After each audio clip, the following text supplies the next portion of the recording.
the Tilton. We'll support you till the end of the day.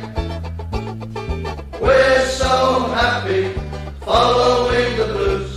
We love you, what more can we say? Birmingham's the team, down at St Andrews. We are all supporters of our team. We chant of Super Blues, ringing all around. Now all you blue boys know what we mean. We are the lads from the Tilton.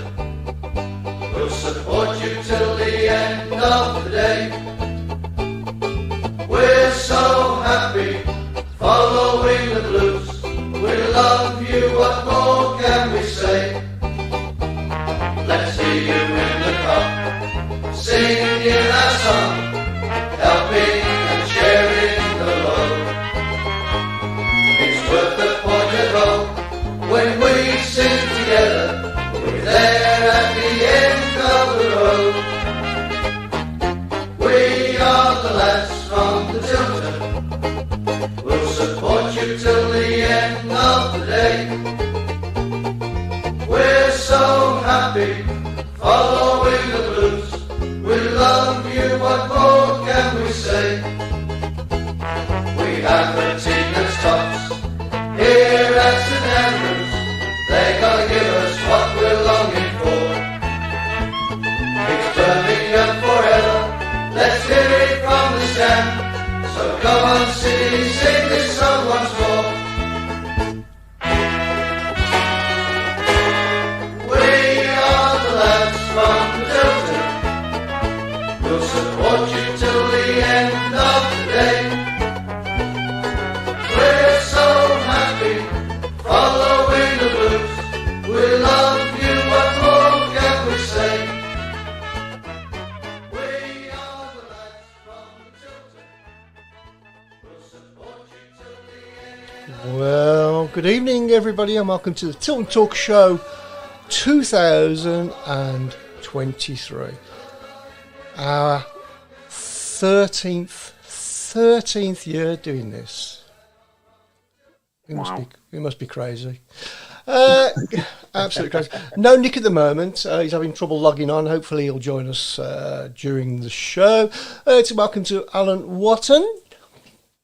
Good evening, everyone, and Happy New Year. I have an announcement before we go any further. You're not pregnant? Next year, January the 8th, will be a bank holiday and be known as the Feast of Stevenage. Oh. Oh, Feast of Stevenage. I should have had the applause ready then, shouldn't I? Any particular reason, Alan? I don't quite get it. I wouldn't like to, it would be unfair to my fellow Brummies Right. to reveal the source of that. It's also a good evening to Mark Adams. Good evening, everyone. It's nice to see everybody again. Nice to be here again for another year. And the one and only Jeremy Clarkson. Hey, easy. But did you know this is most definitely the best show in the world? Right, okay, then I'll take your word for it. That might all change. Nick's coming on. So let's wrap up quickly. Yeah, let's wrap up quickly. I'm only joking. So yeah, Happy New Year to everybody. Was it a good Christmas for Birmingham City? No, we bloody wasn't. I'm allowed to say bloody. Yeah, why not? Why else we mean to go on? Yeah, Craig, your assumption of what happened. Firstly, festive period's never been one that has stood out in terms of Birmingham and their seasons. So going into the games, Burnley, it's fair to say they are by far the best team in the league. Tore us to shreds, and it was boys versus men. We just didn't turn up on the day. Didn't deserve it to be down within 60 seconds. You know, you don't deserve to come back from anywhere with that. We go into the other games. Well, very disappointing home game. Disappointing that we couldn't get a result. And again, didn't turn up. Frustrations then started showing in the grounds, and I think it's fair to say actually afterwards as well there was awful lot of negativity, which we haven't seen for a while. And then New Year, same again. I mean, we were demolished by, for me, I've got to say, mediocre Middlesbrough team. The first 20-25 minutes didn't really show me too much in terms of, they're going to walk into the playoffs and be an absolute storm of a team. And nor to me did they kind of deserve, top half, really, in terms of, top six, shall we say. But again, comes down to the fact that we're sitting on a wafer-thin squad, and nothing's going to change until we see investment in the team, stronger players to allow us to have a bench. But, it's not very often that you will hear Birmingham fans say, and I'll be the first one to say I slated him at one point, but boy, have we missed Harley Dean. And Scott Hogan, not just his goals, but his work off the ball, we have really missed. So, blessing for me was actually the cancellation on Saturday. I was pleased in a way. Our best result over Christmas. Exactly, yeah. And I could see us going down there and being a banana skin. I really could. So no, onwards now. We press forward to Bristol at the weekend. Got some, a new face through the door, and welcome Kevin.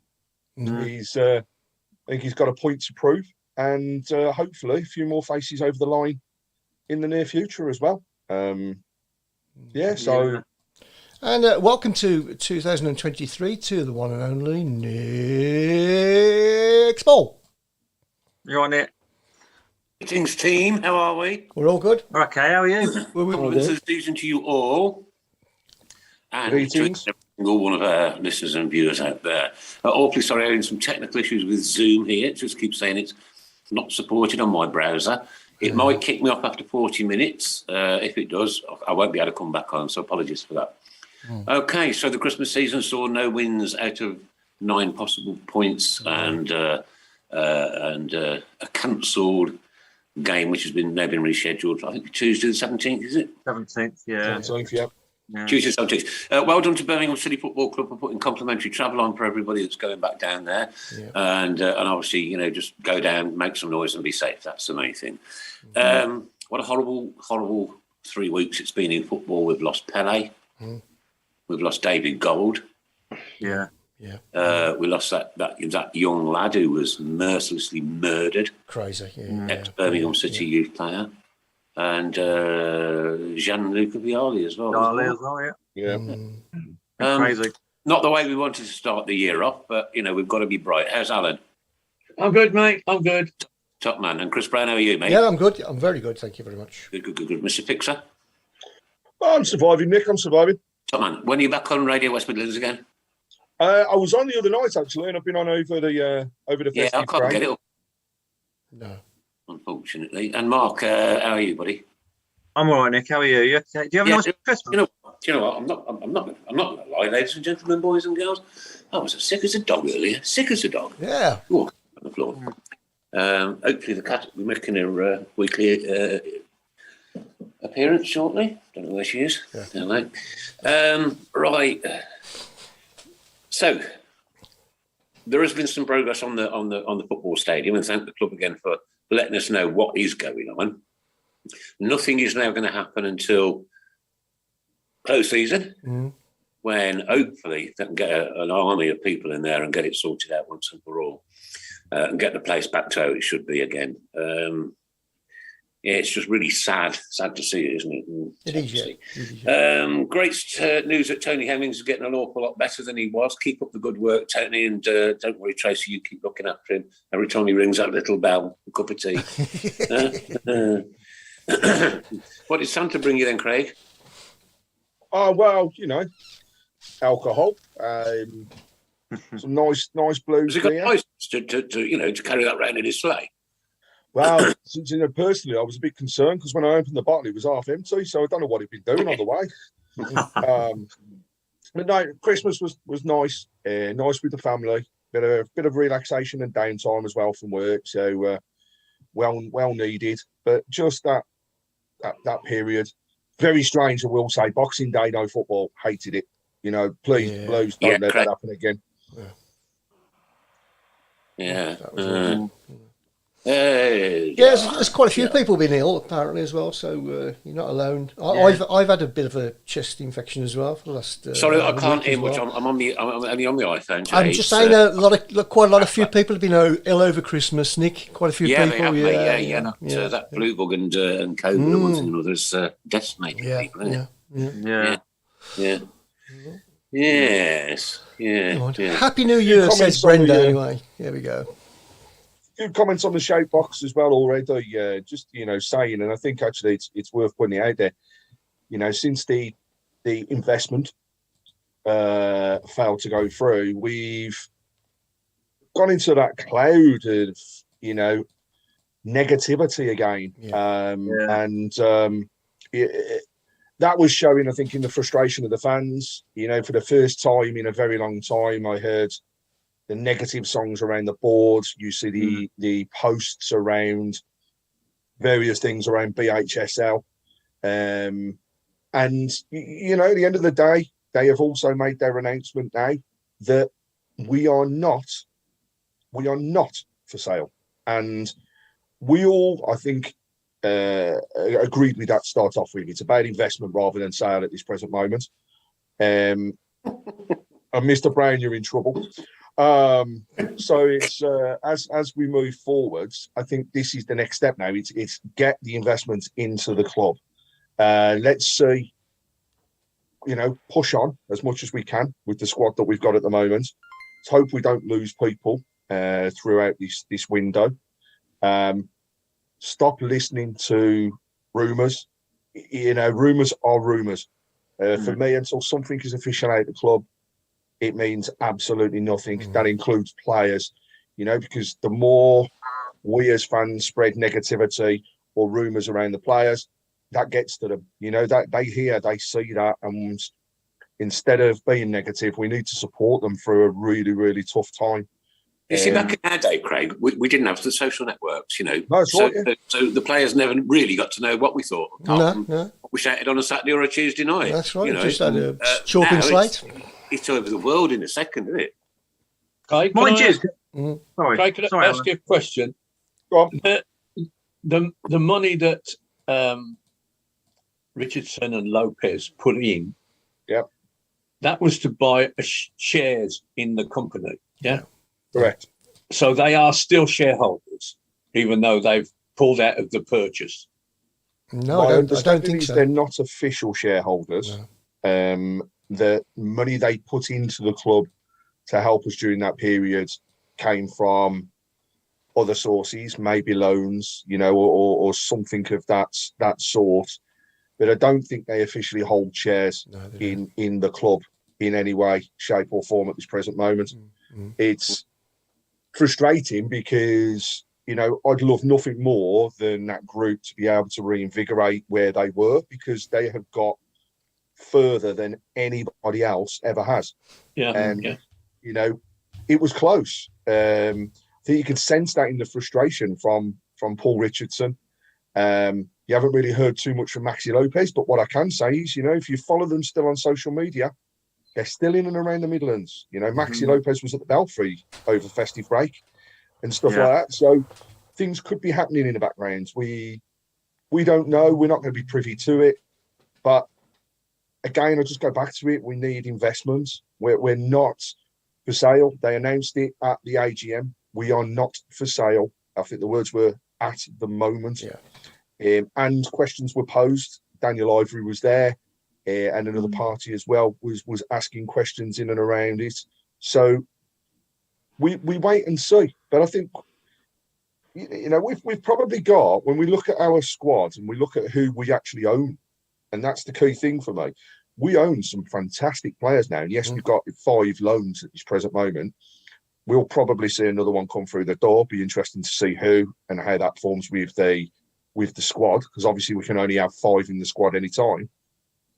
But we can only, and again goes back to, you can only spend what you bring into the club.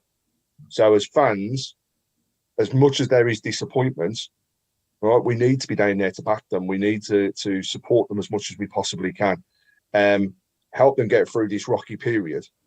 And, you know, let's get to that magic point where we're not in danger.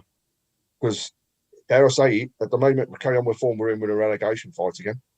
Craig, rocky period's gone on for 11 and a half years. It's gone on for 11 and a half years. Well, nearly 12 now. I don't think it has, Nick. For me, the rocky period really has been the past 3-4 years.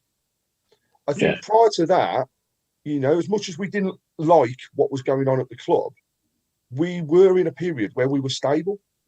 And we might not have been bringing in the money that we necessarily wanted. We couldn't sign the players that we wanted. But that was down to ill spending, which ultimately is still being paid for now. We still have players on the books that were signed during that stupidity and splurge of money that we did. For me, it's about keeping people happy, keeping them in the squad. It's around helping now to take things forward to the next step. I think we've all heard that there was a plan. There was always a 3-year plan. That 3-year plan is next year. That's the way I look at it at the moment. So I'm happy to be proven wrong. I'm happy to be shot down, because this, at the end of the day, is my opinion around things. But I think we need stability this year, then see what we can do. But we should be able to get out of that period of really heavy wages and getting players through the door. You know, if we can offload some people, get rid of the £15,000-16,000 a week salaries, you know, that's the equivalent probably of 2 youngsters coming through the door afterwards. So let's go with the flow and see what happens. I trust Craig Gardner to not only pull something out of the bag during this particular window, but I do trust that he's doing the right things to take us forwards. She's arrived. Let's also be clear that when the clubs say they're not for sale, surely they are for sale. Everything's for sale. It's got to be for sale at the right price. Surely it's got. What was funny though, I don't know if anyone noticed, before the whole game, even before a ball was kicked, the players, the body language looked terrible. They looked so flat and on the floor. I don't know what it was, and a lot of people were saying that around us. You know, what has gone on? It looks like something's gone on, or something, or they all have bad news or something, because they look so flat. There was a virus, really I think, that went through the training ground. Which it could be that, Craig. It could be clutching at straws. You know, it could be a combination of things. But it just didn't seem. It didn't seem like a squad are on the up and not, you know, on the playoff place. It's also amazing. Really there was so many rumours going around. Hogan's gone off. He's sold. You know what I mean? Yeah. Mind you, the absence of younger Hall that was a strange one, isn't it? Yeah. You know, he's just, when you're scratching around for players because of illness or whatever, where's he been? I think he will go, and I think Pete Taylor's just said the same thing. I think. You're talking about, sorry? Hall. George Hall, yeah. I think it's interesting that we signed this lad, Kevin Long, is it? Yeah. On a permanent deal, albeit for only 5 months. But that suggests to me that they are keeping their loan powder dry. You know, they can't afford another loan. No. And if they do bring one in, then we're going to have to, one of the people who are on loan either have to go or be signed. Hopefully we sign one of them to make the gap for the next loan. But we haven't loaned this chap. We have it in all intents and purposes. We've got him for 5 months. And at the end of that, you know, he's a free agent and he can do what he likes.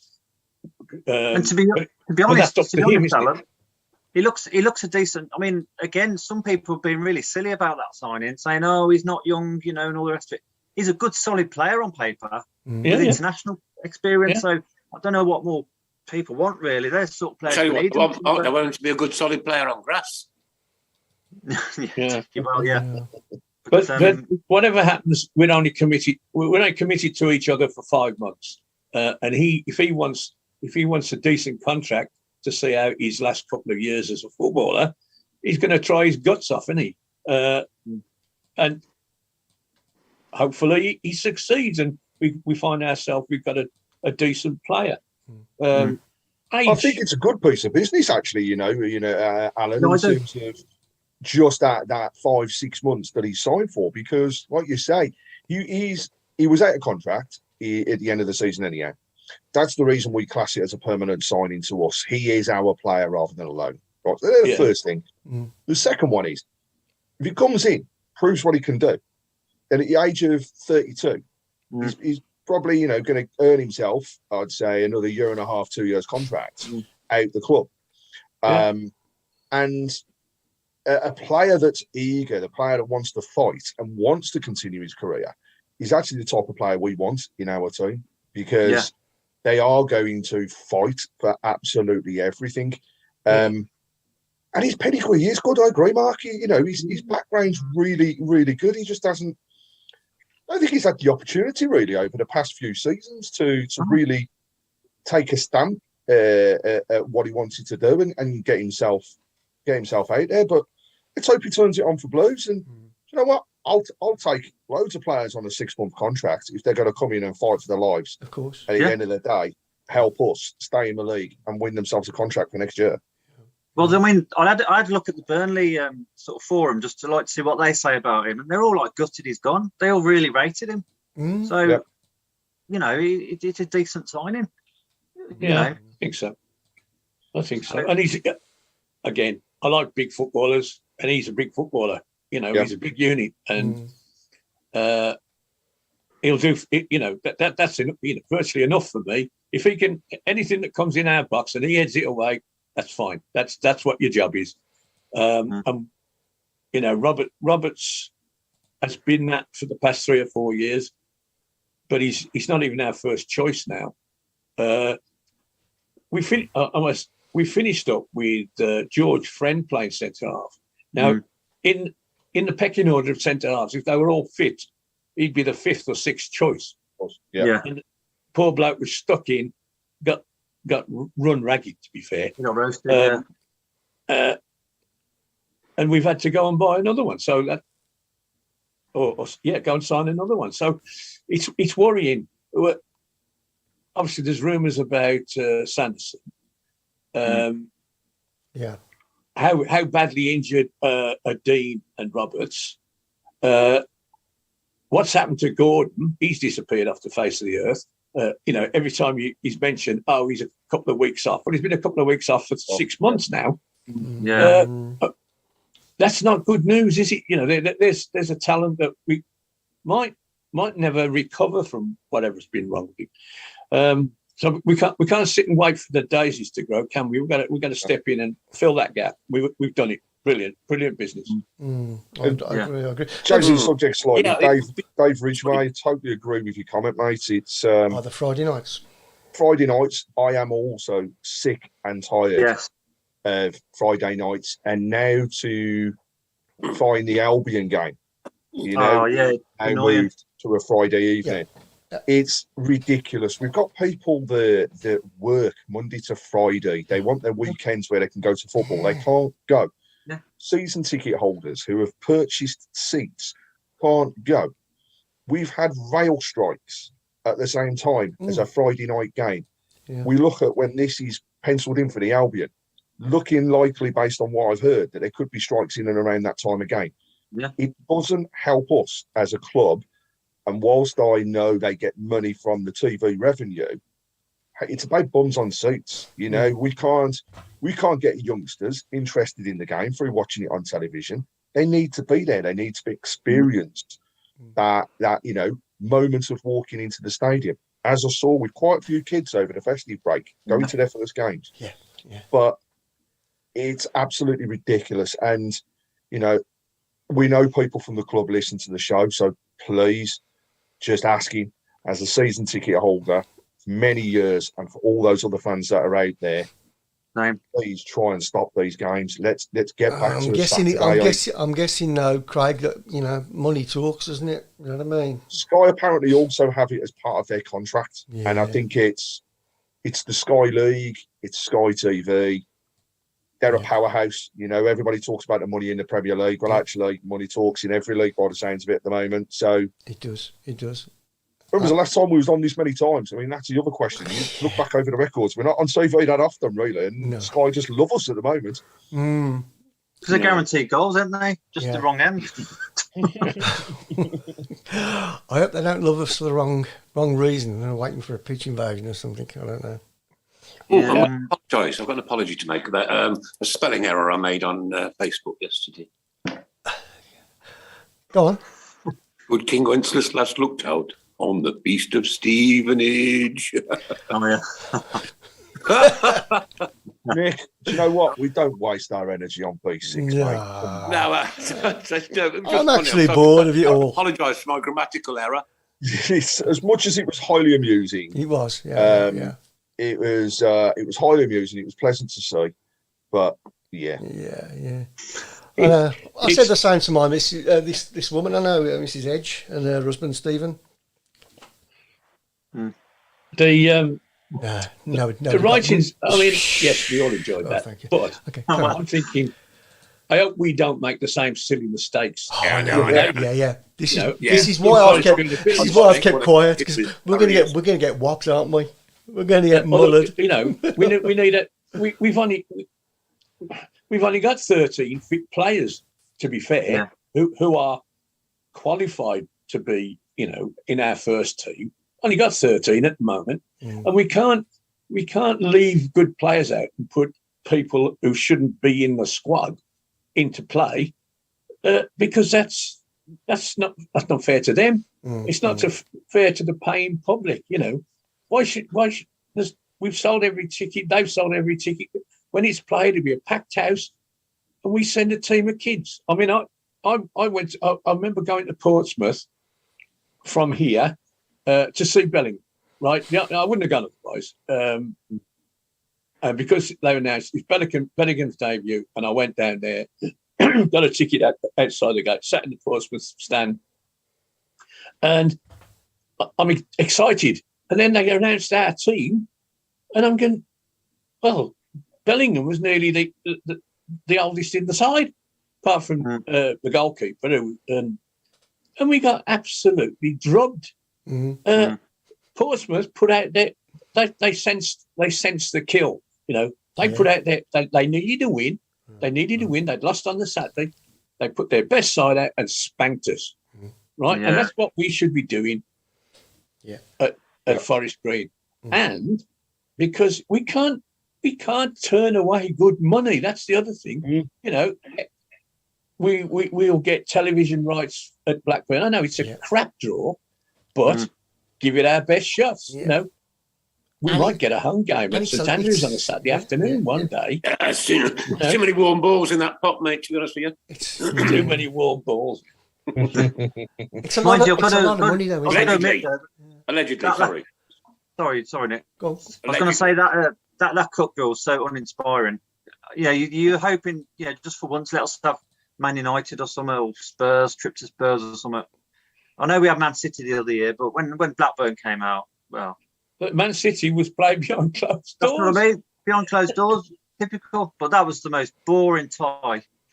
But having said that, if we get through, you know, Blackburn have got promotion to go for. It might be a chance for us. Oh, yeah. I'd take a couple of boring wins and that, like, wouldn't you, to get through? Yeah, just to scrape it through, All of a sudden, you're in the... Confidence, as they say. Momentum, yes, Craig. Confidence, momentum, all these cliches that they throw around it, but they're not cliches in the sense that, you know, we've lost 3 on the bounce. We need to win our next game, whether we're playing Wilson's Bakery's third team. It don't matter.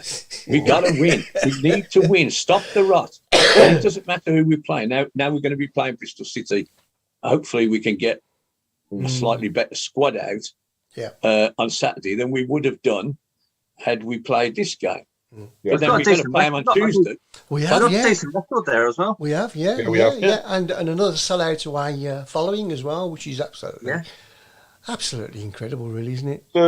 A few people passing comments on the shout box, and we did mention it briefly at the beginning, but you know, I put a note out there anyhow, and just to revert on it really. But condolences for the loss of David Gold to all of his family.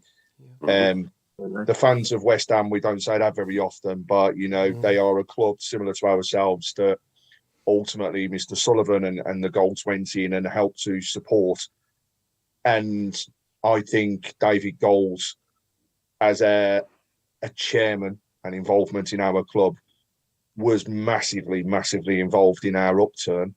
They brought us arguably some of the best times that I've ever seen them playing in.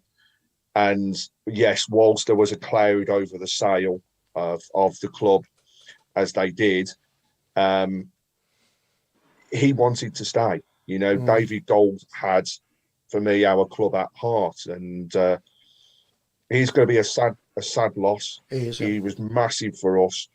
I thank him wholeheartedly for everything that he did to bring Premier League football for us. To see some of those players at the club that we never thought we would see. And also, arguably, some fantastic seasons. Oh, yeah. Bringing Trevor back, Barry Fry, Steve Bruce. None of this without them. So, like I say, major cup final, League Cup final, trips to Wembley, silverware. I think people forget all that, but Don't forget the Europe. Yeah, they'd gone by then. My memory of him was in Malaysia. The fans were all. We had a get together, and he organised it in the hotel we were staying in, and he organised this a dinner basically, and he was lovely. He was a fan. He was a fan, and he joined in. Some people ripped it out of him, big time. But he loved it. He was such a nice. He was a gentleman, a real gentleman. He was. Yeah. I had the privilege of meeting him at St Andrews in the boardroom area on one of the games where I'd managed to win some VIP tickets, and what a true gent he was to not just me but to my wife when we were there as well. And he took the time to spend with everybody. David Sullivan, God, if we'd had a bad game, you knew about it because he was up and out the stadium. It didn't matter. Whereas David Gold always took the time to listen to fans, to see how we felt. And, I think it hurt him as much as it hurt us. He was truly a fantastic guy, and be a big loss to football overall. Because, like I say, he helped save us. He helped to save West Ham, and look where they are now. If only we could have kept them. What a shame, really, that they were basically they were hounded out, weren't they? Does anybody else think that? Yeah, I think, like you say, Dave, he was such a nice bloke, and he was the more genuine of the three. Dare I say that? He was. He never went hiding. You never went hiding. He'd face people, and it's such a joy. Like I say, just chucking in there. I met him a couple of times, and I remember the one game I went to Chelsea away in the cup. We lost 2-0, and they're having a warm up before the game. Because he always came over at away games. He'd always come over to have a chat. So if you were sat at the front, he'd always come and chat to you, and he came over with his little paper cup of coffee, and he came over slurping his coffee, and he said to me, he goes, "Are you confident today?" I said, "Yeah, a little bit, yeah." It's the cup, anything can happen. And somebody had a shot. It might have been Robbie Blake or someone. It went wide in the warm-up, and it almost knocked coffee out of his hand, and he turned around and he says, "Well, I was confident up until now." Just little things like that. It's not funny, but it's just sticks in your head. It's just such a dry sense of humour. So, lovely bloke. Yeah. There's a comment here from Don Kavanagh. Says, after suffering empty grounds during pandemic and clubs telling us how much they miss the fans, why does Blues continually charge 30 quid a ticket for a midweek game or against guff opposition on a Saturday?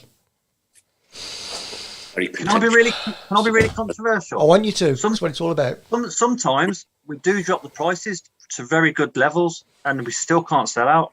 Still can't sell them. No, we couldn't. Still cannot sell them. No. So they are expensive, but some of the prices have been a tenner, and still can't. So what do you do? I actually think that even if we got a Premier club down here in the next round, I don't think we'd actually sell it. No, I agree. I think the other thing is the fact, we talk about the pricing and stuff at the club, right? Well, the club announced just before Christmas, after the fans forum, that one of the things they were doing was cracking down on people ensuring that if they're going in on a ticket, they're going in on the right ticket. Yeah. Right? We as a club want to be fair on the pricing. But if we have hundreds of people all turning up, paying £1 to get into the ground, when actually they should be paying £20, for example, and that's the reason we have to go on to charge 30, because we've got to make up the difference. So it's all about as well, the fan power, the fan going in. We are one of the only clubs that signed into the same agreements as other clubs in the Championship around a maximum price for away fans. Is it 20 is plenty? That's it. And we don't see that reciprocated in many places, but we do. And, some great support, some great away support has been seen in St Andrews this season. And I think it comes down to that particular reason. Football as an overall is just ridiculously priced. Yeah. Bristol the weekend, we're overpriced, but we still sell it out. We've got that fan base, but it's still stupid prices. The thing is, I think the away games... the B6 game when Digger scored, that wasn't even sold out. First time I've ever known it not to be sold out on such an occasion. Yeah. It is a strange one, but I think there's a lot of apathy about at the moment, though, isn't there? And that's the reason why I don't think we'd sell out a top. I'm guilty of it, Chris. I'm guilty of it. Nothing inspires me to want to go. Yeah. Bristol City away is £33 for adults. Yep. Burnley away was £25, which isn't too bad, is it? I suppose. No. Isn't it cheaper in the paddock? Said Sam Mullett. I never go in there. I don't think it's incredibly cheap. I've been in there for years. It is cheaper because I know somebody who's a season ticket holder sat behind me, who moved him and his son down into the paddock because it was cheaper, and he's I don't know what his reason was. It wasn't money. He just thought it was better value. I don't know. But yes, it is cheaper. But I've sat down in that paddock. I wouldn't, if somebody offered me, I rang up and said I want a ticket for the game. I said, well, we've only got the paddock left. I'd say, thank you, no thanks. I've sat in there. You're going to upset everybody now. Oh, no. You can't see the other end of the pitch. I just wouldn't do it. Yeah. Now, I'm sure that not just the paddock, but the Gilmerrick end. Now, correct me if I'm wrong, Nick. You sit when you come. You sit in the lower part of the Gilmerrick, do you? Either the lower part of the main stand in the corner where the players come out. The last couple of times I've been was Gilmerrick Upper. Are you in the upper? Alan, it's not a great view there, is it? I think the Olympics brilliant. I got dizzy. It's all right. Spring chicken anymore. No. Yeah. I mean, look at him. Me. Where's me choppers? I think there's a few comments talking around, getting fans back into the ground. Mark Brooks, if I think we had new owners, fans who have stayed away would come back. Totally agree. I think there are a certain group of people that have stayed away. Let's just reiterate, though, could have new owners coming through the door tomorrow, and it doesn't mean we have extra money to spend in the club because we haven't brought the money in the first place. So actually, it's one of those catch-22 scenarios where we don't want to go, but if we want to help the club, we've got to go. And this sums it up, Craig. You ready? Damien Kelly. I've never felt less engaged or connected with the club. Still love them, which is why I'm listening tonight. Thank you very much. But it's so difficult to feel connected under the current regime, which has been taking the Michael out of us for over a decade. I think the loss of the two lads who were investing, I did start to feel connected. These two people were local, or certainly one of them was, appeared to have the club's interest at heart. and did connect as best they could with the fans. And that started to change. But you're right. Once they're gone again, you're thinking, well, we're back to square one, aren't we? You know, still the ground needs fixing. Still the team isn't strong enough as it should be. Yes, we've got some good players, but we got some ordinary ones as well who need replacing. You know, too old, too long, whatever. And I understand that. I mean, I watch an awful lot of old football matches on YouTube, and if you watch from about 2014 to the present day, those seats that are now covered with tarpaulin were never full. Never full. No, you're spot on. And the Gilmerick was always empty. Yeah. A photograph of the Cop Corner, next to nobody in it, halfway through the game. What have you done to our club? Yeah. You know? Yeah. The big games they were, but you're right. You're right. No, you're spot on. The derby matches. But we didn't. I mean, we didn't sell out for them. No, that's right, there was all sorts of problems with, you know, how many seats we got to put between and all these cobblers, which we blamed them for. They're the ones that set fire to the place and dug up the seats in that quarter final, and we've paid for that ever since. You know, there's a third of that stand which we can never use because of what happened in that. And that's got to change as well. You know, police, whatever. You know, if it means we've got to treble the number of stewards in the ground, then that's what we'll have to do. I mean, you're right. You look at other grounds where they've basically got a line of stewards and police, and that's it, separated. And I think it does that. It adds to the atmosphere. Come on. Yeah. They do a derby, don't they? Of course, in that corner. Alan, can I ask you a question? Yes. Why is it, and this is a real serious question, why is it with all your millions of pounds you haven't bought the club?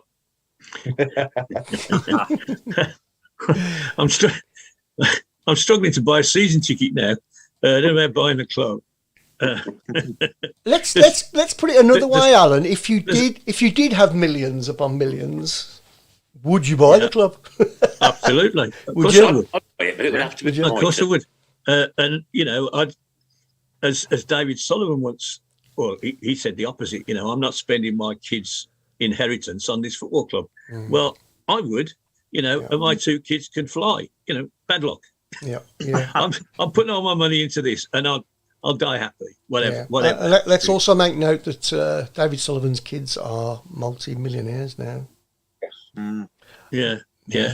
We may even see one soon. Who knows? That's the heart talking. If I start to think about it with my brain, you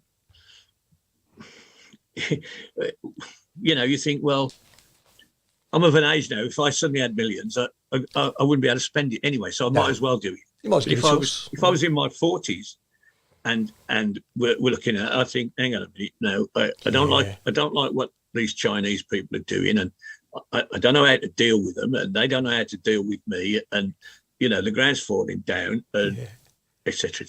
Would you want that headache though? Would you want that headache? If I it wouldn't be a headache. It wouldn't be a headache. It wouldn't be a headache. You know. No. Be a labourer, look, wouldn't it? You know, Charlie, you're printed on a wage slip at Birmingham City Football Club. That's a dream come true. You know, it should be. It should be. But again, would I like to go? Yeah, of course, I'd love to go to St Andrews with 32 million quid in my pocket, right? Pocket. Yeah. Slap it on the table and say, leave today. There you go. Take it or leave it. Leave today. Go. Go. Go. Sign on that dotted line and go. And we can only hope that there's somebody on this planet that will be willing to do that. Now, it might not be an individual. It might be a country, let alone an individual. Who knows? But somebody will say. I mean, I still don't get what this American millionaire has bought Wrexham. Yeah. You know why? Yeah. If he wants to get into football, we we would be the cheapest. 100 million would be in the Premiership and Europe in the next 5 years. No problem at all. But somebody needs to be convinced of that. And all we've got is a reputation of going down the pan. But, I go back 50 years. We were going down the pan, Alan. It's having points deducted. It's having off the ground down. It's everything about the club is seems to me to be completely and utterly rotten. This doesn't this makes me feel like the Kumar days. Yes, absolutely. I hate to say that, Alan. But I don't want to be in this position where I'm saying it, but that's how I feel. David Sullivan, an astute businessman, looked at this. Look, I can get that for £500,000. Yeah. And I could turn it into an £80 million profit. He did. Which he did. He did. We got carried with it. Yeah. There must be another David Sullivan around. No, I think they've probably learned the lesson. The comments on the show box, are so true, and I'll read out just a few of them here. So Nigel Mann, we're Blues through and through. Let's face it, if we charged a king's ransom, we would still go. The issue is the lack of empathy and, of course, the squeeze on finance at the moment. Couldn't agree more.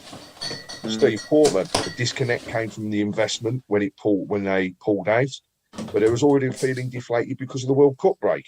That World Cup has not helped. No. Knocked us off our stride, it really hasn't. Lilypad, I don't go to many games for many reasons, but mainly because I can't afford it. But look at, what we can do. Negativity breeds negativity. It brings some positivity back, bring that feeling to take it forwards. I think everybody agrees that we are in a mess. Right. If I had the money, would I buy the club? You're called Mr. Fixer on this show, right? Yeah.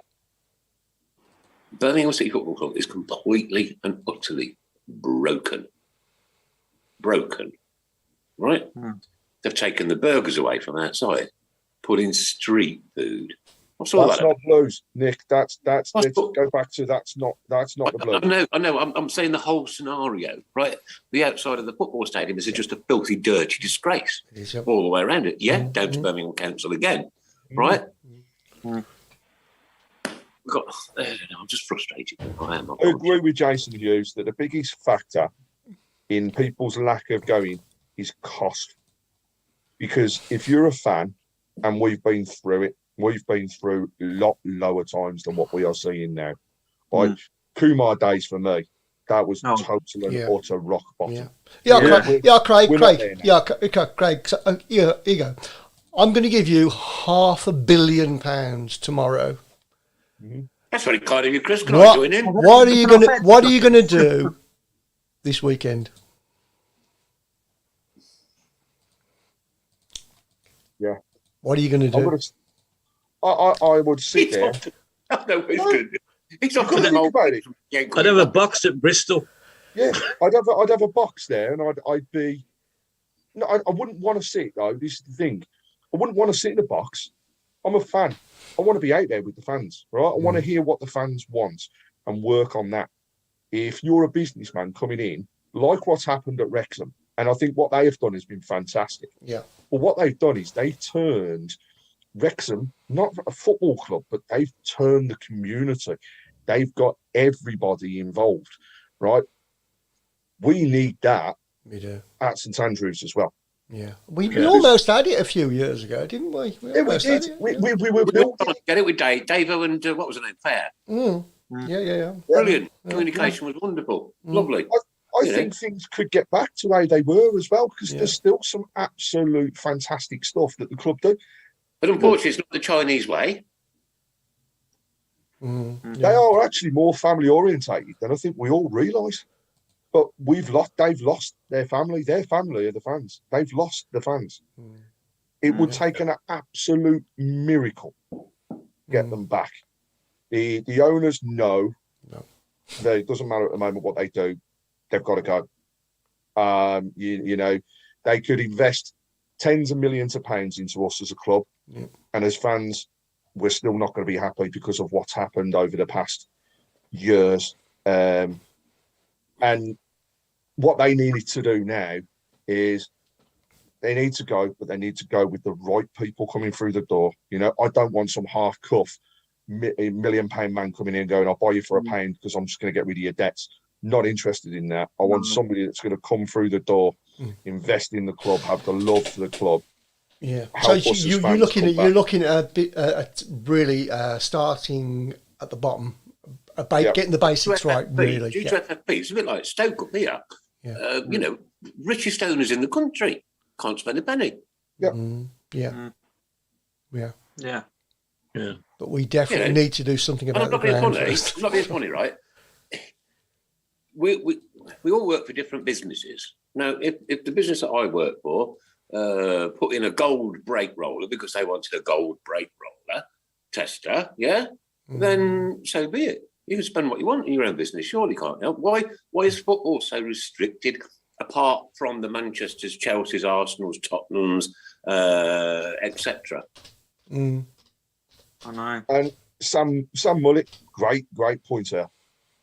Do you think if we got promoted, people would come sniffing after us? Hell yeah. Yeah. Hell yeah. Come on. The Chinese would go a click of a finger at that particular point because with the money that comes in for a promotion, all the debts have gone. They've got nothing to lose. And they would go. The part that's still holding us up is the stock exchange and what's happening in China. That's not going to change until something is done on their side. You know, if we got to a position where they suspended shares, we would struggle as a club, yes. But God, that then also puts us in a position where somebody can come in and buy us at a snip. Yeah. You know, that's what, for me, at the moment, somebody might be waiting for. Dare I say that word, admin?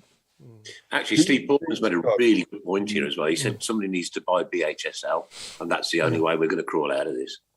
Yeah. Totally agree. Yeah. We know.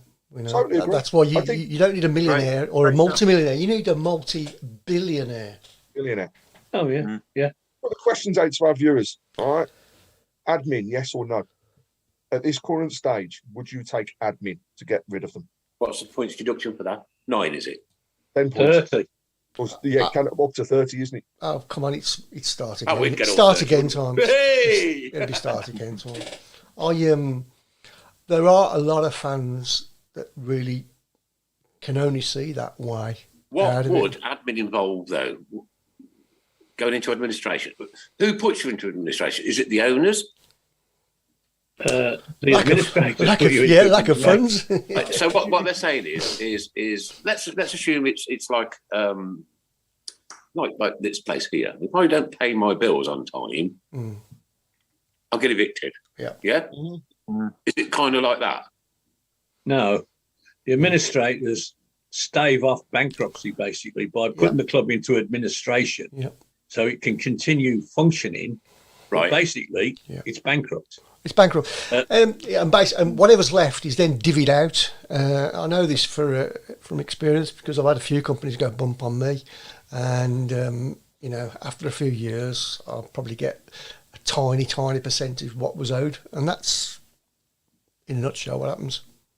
Yeah, it's not nice. It's not nice at all. You said is the straw poll. Stephen Gill says no to administration. Ray Hobro says no.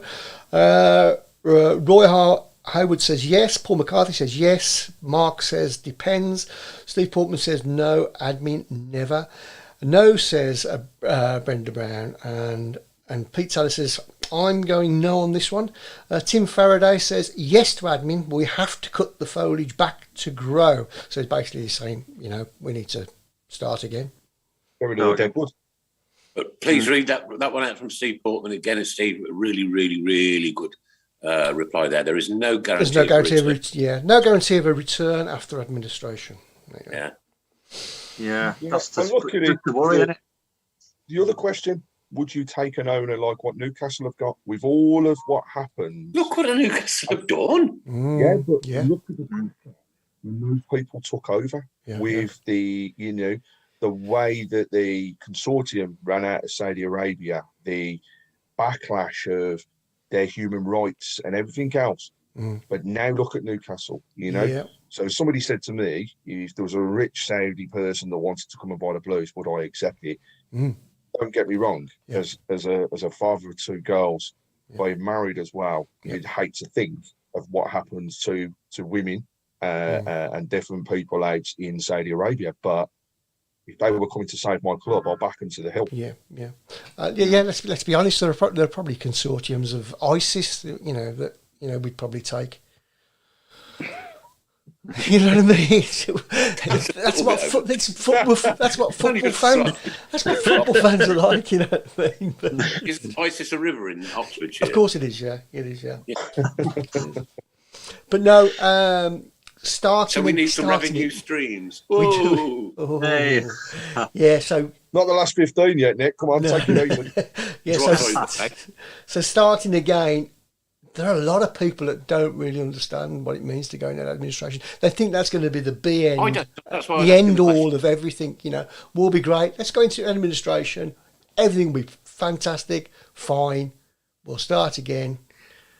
But isn't that on the assumption we'll come back? Yeah. But that's what I'm saying. This is what people are. But what you start with, you start with less money and ability to buy anything. Yeah. You start with a reputation. Right? Would a player want to come and play for your club? You just gone into administration? No, of course they wouldn't. No. Not anybody half decent wouldn't, would they? I agree with you, Craig, regarding Newcastle. I mean, people, you might laugh at this, but I think we have as good a potential as any other club in this country. I really do. Cool. The potential there, if somebody with the right, the money, and the foresight. I would say also, what about the human rights in China? Yeah. Oh God, yeah. Absolutely. Yeah. Pete Taylor has said too much of a risk for administration. At the end of the day, as much as we dislike BSHL, someone, somewhere, is putting the money in to keep us going. Oh yeah, and it's not a couple of quid; it's millions every week. Every week they're putting millions in. When you think about Carson Young being in charge of us now, is he still in jail? He's probably out now. Human rights, criminal records, whatever. You can't get better than that, can you? The bloke buys your club with stolen money. After cutting hair. Cutting it, and we welcomed him with open arms, and we won the League Cup under him, and then suddenly, boom, everything's gone. And you can look at Portsmouth. Now the great Harry Redknapp, he milked that to death. They won the FA Cup. Great! In the fourth division 3 years later. Yeah. He almost milked us to death. Well, he probably did. Almost milked us to death. He probably did. Nigel made a good comment there. He blames Lee Camp for everything. Yeah. And Nigel also says, Chris, surely all clubs have potential. No. I don't think all clubs do. Unless we have. I think Ipswich Town are the only town club to have won anything since the war. Yep. Everybody, everywhere else, and I include the Wolves now because they're a city. Yeah. Every other trophy has been won by a city team. Well, What about Luton? They won the League Cup, didn't they, a couple of times? They did? Yeah. Okay. You found me one. Sorry, Alan. The font has been broken. A new savant. Paul McCarthy, agree. Fit and proper person's test does not work. Of course it doesn't. No. Totally agree. And off the back of a recent article by the Blues Trust, people haven't seen it, I will repost. But, this fan-led review, which was suggesting an independent group to monitor and control football, for me, is a must. It doesn't just help to stop what's happening to us, happening to other clubs, but we've also got the situation where grassroots, lower league teams cannot compete, cannot bring themselves up because the money is not equally balanced. We had that regulator and that independent people in place these things would stop. The immediate thing, the fit and proper, that goes out the window, because once you've got a regulator in place, they have to abide. And it's just a shame that we've got to the situation where we have at the moment, where it's on the back burner with the government. It's going to stay on the back burner. I can't see it coming forwards, but we need to continue to lobby people for this, to get it heard. And yeah, if we can get that, we can be used as an example. We've put so much into that fan-based review already that you could Birmingham City leading the way. How to get rid of your owners, how to get the right people through the door, how to get balance.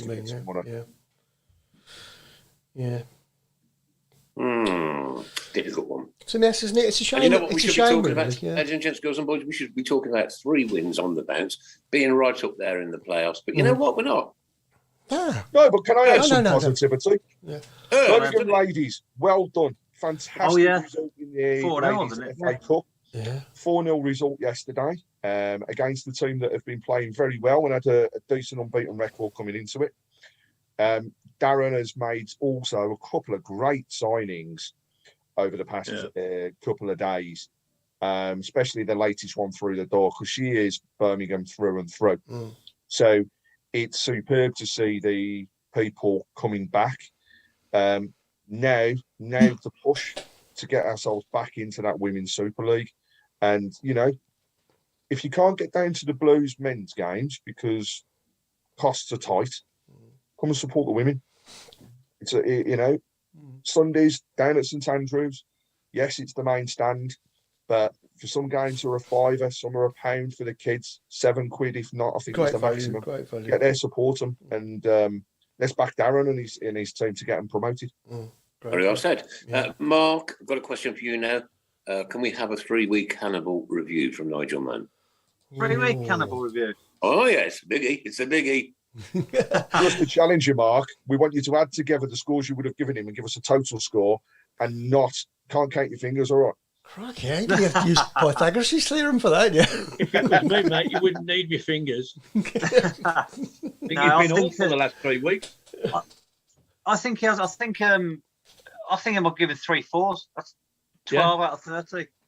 Because I think he's been really off the ball, off the pace. He's just gone back to our. Well, if you're brutal honesty, mate, I promise you. No, he's booked all 3 games. I think he has, because he's been let's bring him off. Yeah, keep him from getting sent off.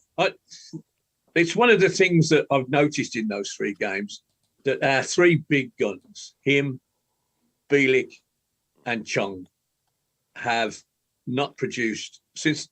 Obviously, Chung didn't go to the World Cup. The other 2 did. Since they've come back from there, they've not been at the races. I mean, Bielik was at fault for all 3 goals.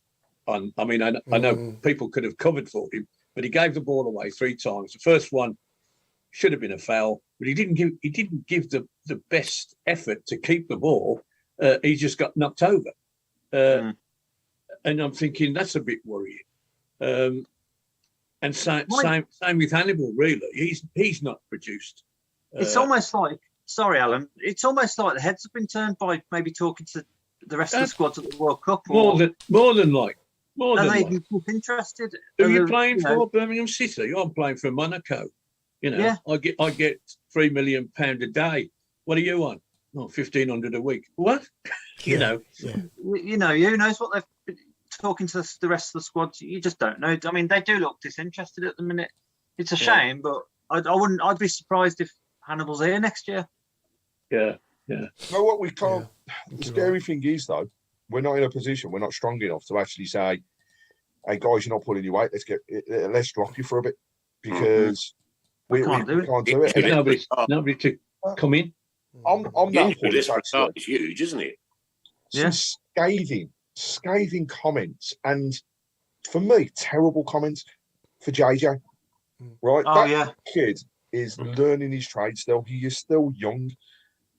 Yeah, he's not going to come onto a field and set it on fire. He's not the biggest of players in terms of muscularity, so he is going to get bossed around every so often. But I'll go back to last season when actually in some of the games without him, we'd have gone So we need to give him a chance. And in fact, I think he's earned a run in the team at the moment. And I would upset a few people here, but Hannibal, I agree. Do you know what? I'd drop Hannibal and I'd give JJ a bit of a run. Yeah, I like JJ's style. You know what? Even when he stood on the sidelines coming on as a substitute, you could see it in his face. He wants it. And I don't care. You know, the haters can mock, the haters can do what they want to do. But I think that young lad, and he's a young lad, yeah? Very young lad. Get behind the man, you know, give him everything you possibly can. And Hannibal, when he comes up to the crowd, come on. Like, you know, he's obviously on that pitch, not feeling what's going on in the stands, yeah? Because you should never need to encourage your fans to shout up and one thing and all that. Anyway, Chong's hair discussed because I can't recognise him on the pitch. He got really off. Yeah. So, I've got a theory about players that spend hundreds of pounds on their hair. When that big muddy yellow ball comes flying into the box and you've spent 300 nicking having your hair done, you're going to head that ball. Alan. So, buddy. A barber made an awful lot of money to buy us, right? £300 a haircut, 12 a day. I don't know how long it would take to make 82 million. Yeah. A lot of love for Jonathan Lako. Yes, I just saw on the that, board at the moment. And, you know, go back a few months, I don't think anybody would have said that. But I will say, when he came onto the pitch against Borough, then it did make a difference. Mine was just Chong looked like something from GTA. Bless him. He's got a lot to prove, hasn't he? And I think he's another player that he's linked with a move away. He's linked with this move up into Scotland. Well, do you know what? Give him his chance. I don't think we haven't got a player at the club. As a fan, I'll say it. We haven't got a player at the club that's ever going to set us worlds apart. Carson's his hands. I'm sorry, Craig. I really am. That was really important. What we've got to do is not get on their backs if they are playing. We've got to give them the chance. Got to back them and see what they can do. Give Lico a bit of a run. Hey, he's got the pace. You know, and he's a player that for me will thrive on confidence. To be honest, Craig, I'm surprised he's still there for one, and secondly, after the whole game, no one wants him. I'd have started him against Borough. I agree, Mark. I was very surprised not to see him starting. Yeah, and possibly drop Chong. I don't know what Chong's position was against Hull. He's just like a passenger. Yeah. Well, against Hull comes to something when we can say our closest opportunity on goal was when our goalkeeper just put it wide. I mean, that's scary for any of us to say. But God, that was the situation we were in. Yeah. Ray's just said we had some of our better results when JJ was on the pitch and Hannibal was on the bench. Chong would make way for Hannibal, says Ray Hobro, and get well soon, Ray. I know you've been ill, but he's getting there. He's getting there. Dedicated to Ray Hobro tonight, the Ray Hobro show. Yeah. We've got a Ray Hobro stand, the Ray Hobro main stand. This is the Ray Hobro show. Ray, I can guarantee you. I think Ray is our longest. I think Ray is our longest standing listener. Nick, do you reckon? Has he ever? I think so. Hang on, because he's always said that I own £3 for a pint. Yeah. Right. And has he ever paid to listen to this show in 11 and a half years? Exactly. No. Simple answer to that. Ray, you're tight. Ray Hobro, we all love you, mate. We love Ray Hobro. All the best in your treatment and all that. And you know full well every single body is with you. Everybody. Oh, God, just an update on the fundraising from over Christmas as well. So apologies to everybody because I haven't come out with the final figures. However, we did raise just shy of £400 to be split across the two charities. So, you know, thank you to everybody that's been involved. I also had a really kind offer just after, funnily enough, the raffle had taken place. for some more prizes. So what we're actually going to be doing is looking at some more charity events coming up and some more opportunities. So, keep an eye out on those. We want to support as many people as we can. And also, let's not forget, we still have tickets. We have tickets for every game for the rest of this season. Yep. To give away 4 tickets for those that we want you to nominate. People who deserve it for what they do as a job, or perhaps because they've come upon hard times. Let's help to make maybe some people's lives a little bit easier, but also let's make some kids' days. Mm-hmm. We've already done it with one of our listeners, where their children went to their first games. Not just that, we arranged for them to be flag bearers. We want to do the same again. We're a family, so let's help each other. So we are, Craig, and ladies and gentlemen, please listen to this, and this is the most vitally important part. Even I don't know who is nominated, right? Mm-hmm. I don't want to know, neither does Mark, neither does Alan. No, it's a personal neither thing. Chris. Yeah. Craig is the one that coordinates this and decides who the benefactor of those tickets is. Now, we will keep it like that because of A, data protection, B, all the child protection rules and everything else, and also the fact that we're a family. Mm-hmm. Yeah. And Nigel, man, I'm sorry, but I can't accept the nomination. He's asked whether Hannibal can have tickets so that he just turns up. Oh dear, Nigel, man, it's down for the comments of the night, I promise you. It looks like where you live, Nigel. Mark, it looks like your earliest assumption of Hannibal is probably going to come true then. You know what? And we all laughed at you. Oh no. The Manchester United people do an analysis of every game he plays, and it's always Hannibal this, Hannibal. Now, fair enough, before the World Cup, I agreed with them, but they're still saying he's, they'll show you every touch he's had in a certain game and tell you that he was brilliant again. Now, he hasn't been. Not since he come back from the World Cup. He hasn't been. And that enthusiastic, terracing around Robbie Savage style. Yeah. He stopped doing that. Yeah. I know he's getting booked all the time. And probably they've reined him in a bit. But that dash and, that get up and get at him has wavered. And it takes me Chong as well. I haven't seen him like he did last season, run from the halfway line, chasing a winger back and take the ball off him. He watches them now. Against Bielik as well, perhaps, since he's come back from the World Cup. Certainly, he's not produced since then. Is the World Cup causing clubs like ours big issues? Huh? I think so, Nick. I think you're right, and I think, like I said a minute ago, I think genuinely, people have spoken to them and said, "Oh, why don't you try? This club. Why don't you come here?" And they've had their heads turned. That's the impression anyway. Bielik's motivation has now gone. He wanted to prove himself good enough for the World Cup, and he did. And he did. And he did well when he got there. Now, what's the motivation? I mean, he could go back to Derby if he wanted to, or I don't want to upset him. My son cuts his hair, you know what I mean? My son's a barber, he'll bother Blues. Hey, we already seem to do well in games when Colin and Longfellow get forward and overlap, says Ray.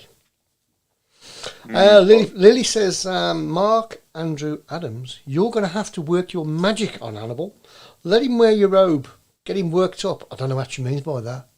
That's scary, isn't it? Does she mean threatening with the robe? I don't know if that's sexual or what. I think that's probably what it is. Oh, right, okay. The Longfellow is another one that hasn't done much. He's been exposed 2 or 3 times, and he ain't getting forward. We can forgive him if he goes on foraging runs and puts great crosses in. He ain't been doing that since Christmas. And that first Burnley goal, goodness me, where was he?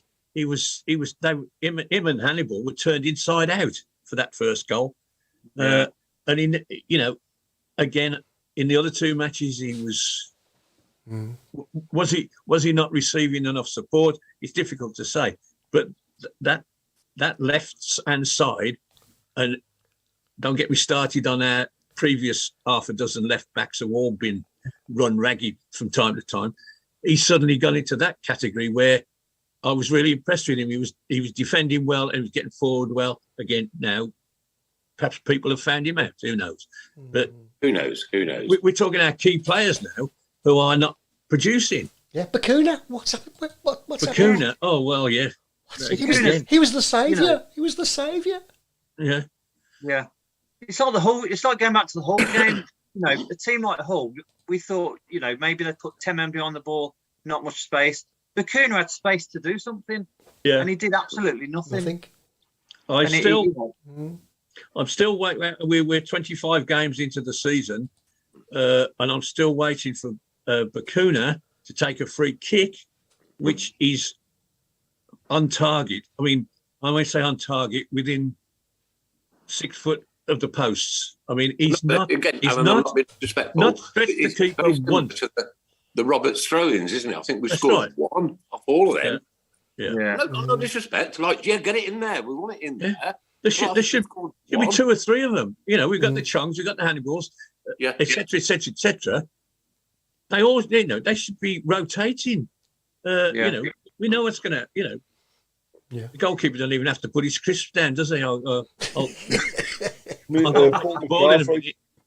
fetch the ball in a minute out the stand.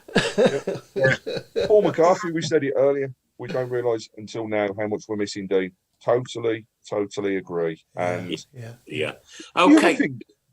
Sorry, Nick, just to finish off, Chong, right?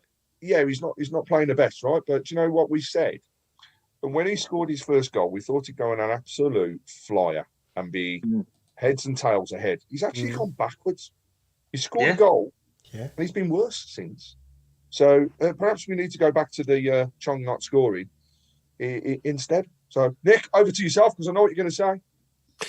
We're into the last 15 minutes, ladies and gentlemen, and as it's rather topical tonight, and this is something we've spoken about quite extensively on the show this evening, ladies and gentlemen, boys and girls, anything to do with football and a barbershop. Football and a barbershop. Off you go. That wasn't the one that was in rehearsal.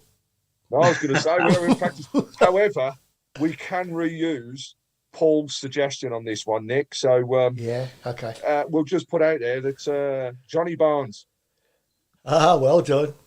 Yeah. I'm stuck, boys. You'll have to explain that one. Okay, Gary Baldy. We've got Gary Baldy. Yeah.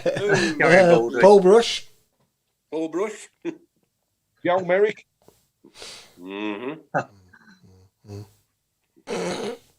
Malcolm Beard. Oh yeah, that's. Dare I say, Delhi had a bowler cut. Dare you? Oh, that's cleared my chest. Could have read that one. Oh no! Lily Pad, Razor Ruddock. Not my favourite person. I'm sorry, not my favourite person at all. Nick, have you not got the invite to his meet and greet? We've arranged for you to meet him. I have got the video of him downstairs here, right? And me talking to him. I will never publish it, not ever. If any of the team want to see that video, I'm quite willing to send it to you, as long as you promise not to publish it. Okay, but I will.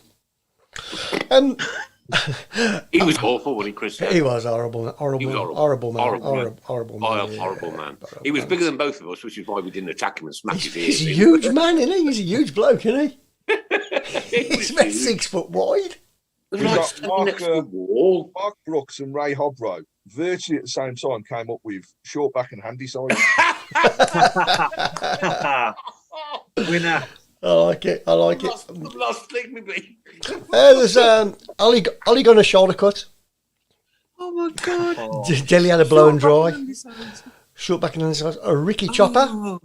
Wax Colin. Wax Colin. Ray's on form tonight. Ray's on form. Jake thinks that Blue should buy Aaron Collins from Bristol Rovers. I don't know Steve Potter's just said Razor is at the Macadam. Yeah, he is. That's when you're meeting him. That's when you're meeting him. Yeah. Anybody know much about Aaron Collins, Bristol Rovers? No, don't know anything about him at all. I don't know a lot about him. No. Okay. I will do in an hour's time. I shall know his shoe size. Let you know. So, Dom Kavanagh. That's a good one. Anything for the Preston North weekend, sir? Nicky should get that one. Anything for the weekend? Jamie Clipper, Keith Birch. Just straight over him, no. Birch Skinhead. Bob Patton. You can always rely on Pete Taylor, can't you, every week? Yeah. Do we think there's any sort of chance of future for Cosgrove? Would you recall him? I think he might be part of the deal for that lad that's at Plymouth. You know, I think there's no smoke without fire, and forgive me for there's a little bit of talk around him already, isn't there? Yeah. I can't see Cosgrove coming back. Just as an update, Jake Birmingham has just said he currently has the top assists and he is the top goal scorer in League One. Yeah. All right. Hey, cool.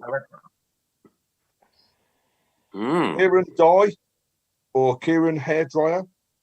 Hairdryer. Jamie Clipper, we've got Spike Newell. Any more?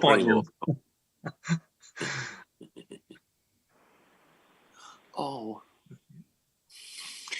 Okay, so on to the next game of the season then. Craig, your predictions? We always have a good run down at Bristol, so and we're going to turn it round. I'm going to go for a 2-0 win.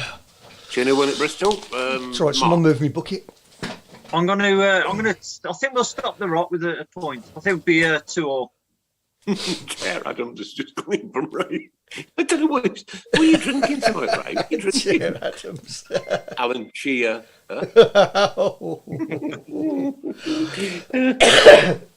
Thank you, Helen. Heather Brown just sent 100 stars from the pause. Thank you very much. Fantastic. Quickly, just going 1-1, 2-0 from Paul McCarthy, 2-1 Blues from Mark Brooks, 2-1 Blues from Linda Magna, 1-1 from Dom Kavanagh, with Bakuna scoring that goal. So, yeah. I'll quickly say thank you to all our people that send the stars as well, because they all donations go to charity. So thank you very much. Jake Birmingham's gone for Fred Barber. Which game are we talking about? The next game? Steve Portman's going 1-3, so he thinks we're going to win 3-1. 2-1 Blues from Dave Twine. Thank you very much for that one. And I'm sure that we'll read a few more out in a few seconds. And Linda Magna also sent 50 stars. Thank you. Bobby Charlton. Bobby. Bubble Charlton. Bubble Charlton. I got one. I only come up with one a week. Oh, come on. Let's sit down. Let's all sit down. I'm going to get the popcorn out. Hang on, wait. Go on then.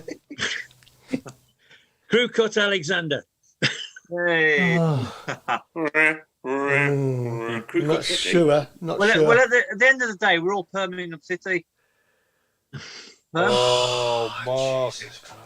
Mark, that's low.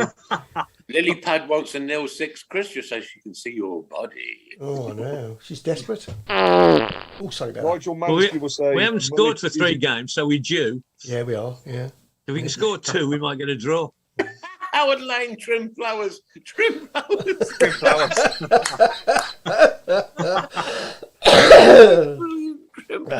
Brilliant. Oh, gosh. Oh, my God. Oh, dear. Kenny Sideburns. Yeah, I like that, Pete. Martin Ward also sent 50 stars. Thank you, Martin. Thank you, Martin. Mandy is going 1-2 Blues. Oh, God. Please, Birmingham City, give us something nice to talk about next week. Come on. Yeah. And can I say, next week onwards, let's get some fans on, right? We want to hear from you if you fancy being on Tilton Talk Show as a guest. Oh, sorry, Craig.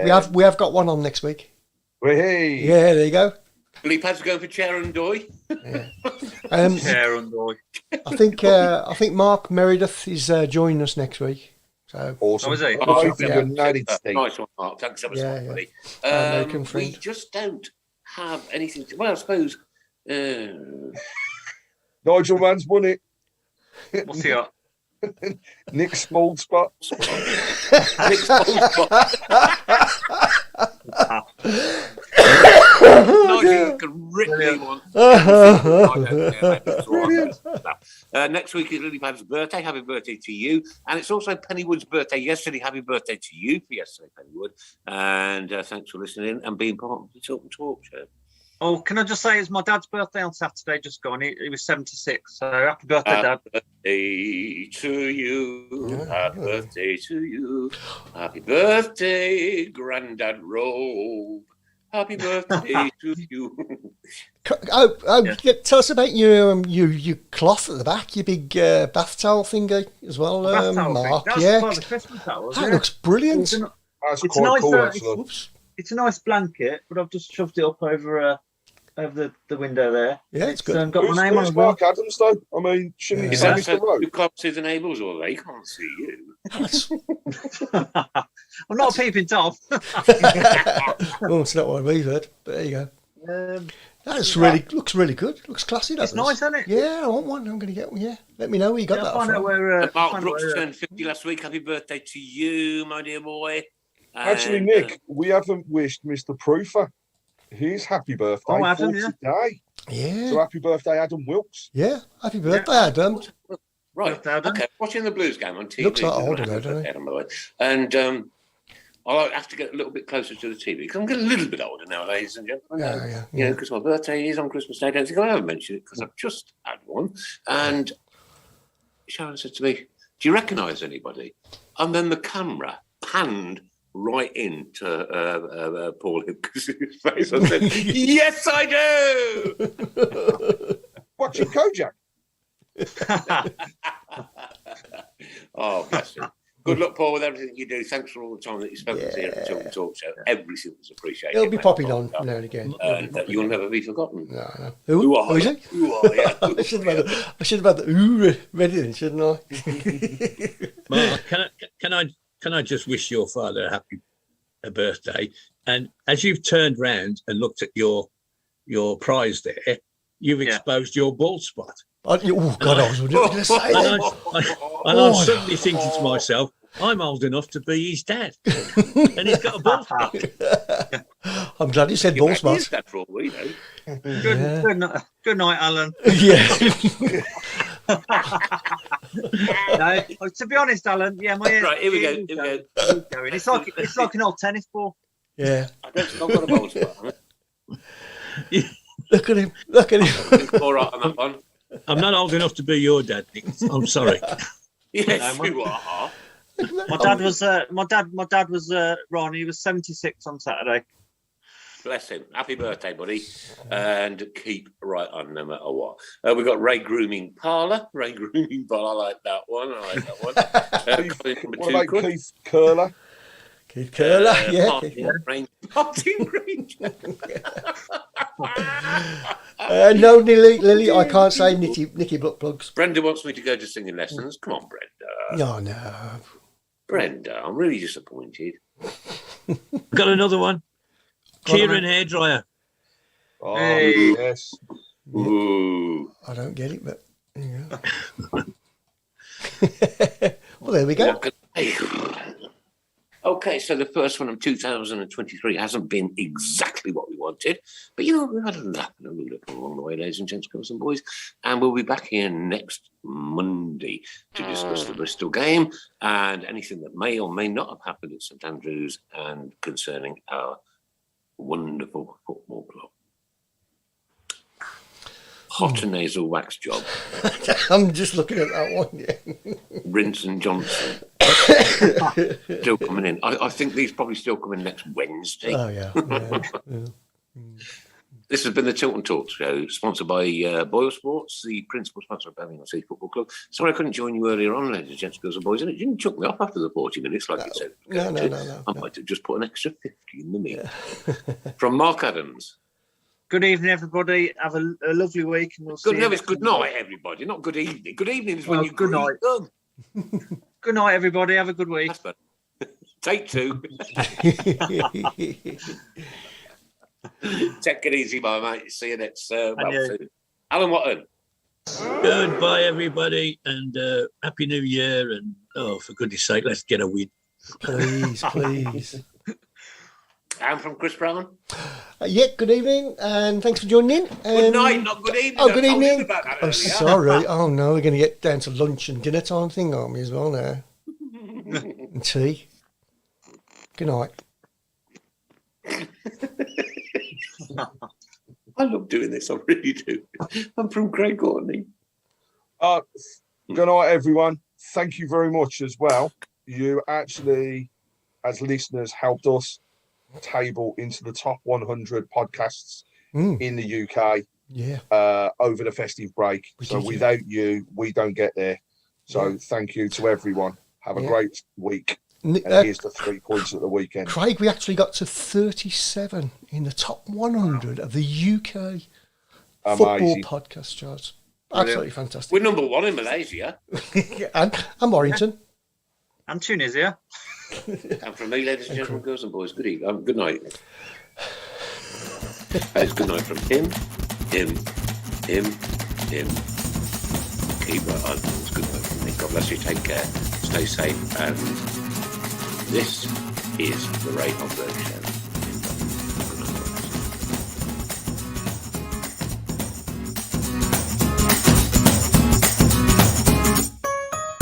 Ladies and gentlemen, thanks for joining us. You've been listening to your Tilton Talk Show.